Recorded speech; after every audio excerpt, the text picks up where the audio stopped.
Good evening, esteemed members of the board. My name is Rachel Boudreau. Today I'm presenting a detailed evaluation plan for the Fort Bend Independent School District, Bridging the Gap, evaluating special education intervention for equity and academic success. Fort Bend ISD is a prominent public school system based in Sugar Land. Fort Bend ISD operates 83 campuses, including 12 high schools, 15 middle schools, 51 elementaries, and 5 specialty schools. The district serves over 80,000 students, employs 11,000 full-time employees and substitute. Fort Bend ISD is the largest employer of Fort Bend. This comprehensive evaluation aims to provide valuable insight into the effectiveness of our current policies and identifying areas for improvement to assure an equitable education to all students. Current data trends reveal persistent achievement gaps among students receiving special education services, particularly among historically underserved populations.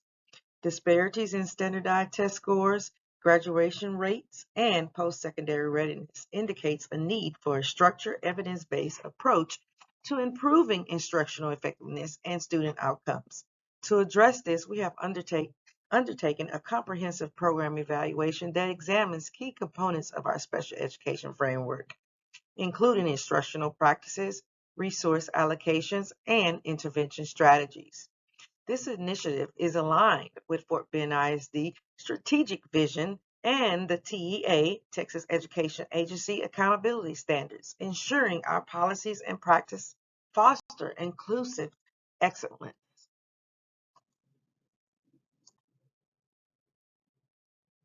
Our goals are to identify the gaps in educational service for special education students, evaluating the effectiveness of instructional strategies, resources, and interventions, gathering stakeholders' feedback from teachers, administrators, parents, and students, develop an actionable recommendation for policy adjustments and program enhancements. Our expected outcome is to improve student performance, reduction of achievement gaps between special education and general education students, enhancing instructional practicing, strengthening our teaching strategies, and professional development. Strong alignment with TEA standards, ensuring compliancy and accountability. Increase stakeholders' engagement, establishment, and collaborative data-driven decision-making process. Key stakeholders. This evaluation, key stakeholder groups are the district leaders and board of directors, school administrators, special education teachers and staff, parents and guardians of special education students, policymakers, and advocacy groups. This evaluation is designed to inform and engage stakeholders at all levels to drive meaningful changes. Special education teachers and staff represents 15 to 20%. Parents and guardians represents 20 to 25% of our data. School and district administrators represent 15 to 20% of our data.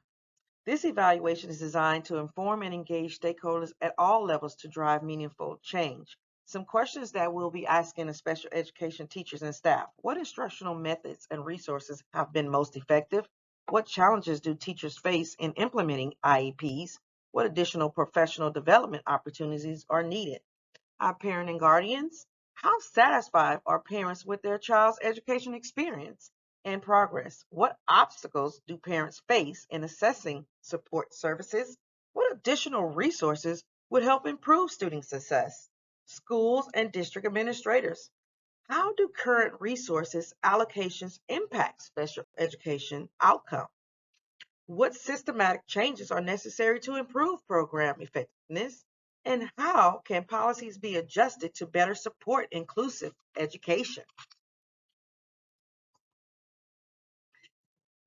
A mixed method approach will be used to ensure a comprehensive analysis of our special education program, data resources, and collection methods. Student performance data, analyzing of the standardized test scores, graduation rates, and progressive monitoring reports. There will be surveys distributed to teacher, parents, and administrators to assess program effectiveness. Focus groups, in-depth discussions with teachers, parents, and students on instructional quality and program accessibility. Classrooms observations, direct evaluations of instructional practices, student engagement, and resource utilization. Interviews, one-on-one discussions with special education staff and administrators on implementing challenges and opportunities. By integrating both quantitative and qualitative data, we ensure that findings are grounded in measurable trends while also capturing the live experience of those impacted by the program.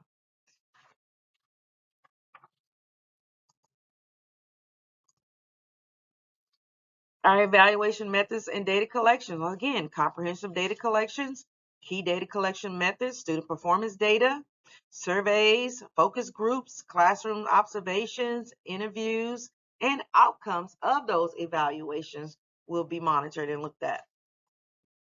Evaluation time. Within an 8-week plan, we will be looking at week 1, planning and coordinating, finalizing surveys, instruments, and interviewing questions. Week 2 to 3, data collection, administering surveys, conducting classroom observations, and holding focus groups. Week 4 through 5, analyzing data and identifying trends and key findings. Week 6, developing recommendations and action plans based on data analysis. Week 7 through 8, this is where we prepare and present findings to the school board with supporting documents. The structured timeline ensures that data collection and analysis leading to evidence-based decision making that supports our students. In our finances, the estimated costs and budgets to consider. We're going to be looking at the expense category where we have the direct costs, research personnel, survey distributive, professional development. Our estimated cost for research personnel will be $5,000. Survey distribution, $1,500. Professional development, $3,000. In this direct cost, we will be looking at data collection, analyzing the report development, our printing, our online performance, our subscriptions and mailing costs, the training sessions for the staff on finding and implementing the strategies. Our indirect costs will come from administrative support, which will be $2,500, where coordinators and stakeholders will communicate. Facility costs, $1,000. This is where we're going to be hosting a meeting, focus group, and training sessions. Technology and software, $2,000, where the data analysis tools, the survey platform, and the report generator software is going to give us a total estimated of $15,000. In conclusion, this evaluation presents a critical step in enhancing special education services in Fort Bend ISD. By leveraging data-driven insight and stakeholders' collaboration, we would be better equipped to implement sustainable improvement that drives student success. We respectfully request the board approval to proceed with this evaluation at its proposed resource allocation. With your support, we can build a more equitable, inclusive, and effective educational environment for all students. Thank you for your time and commitment to student achievement.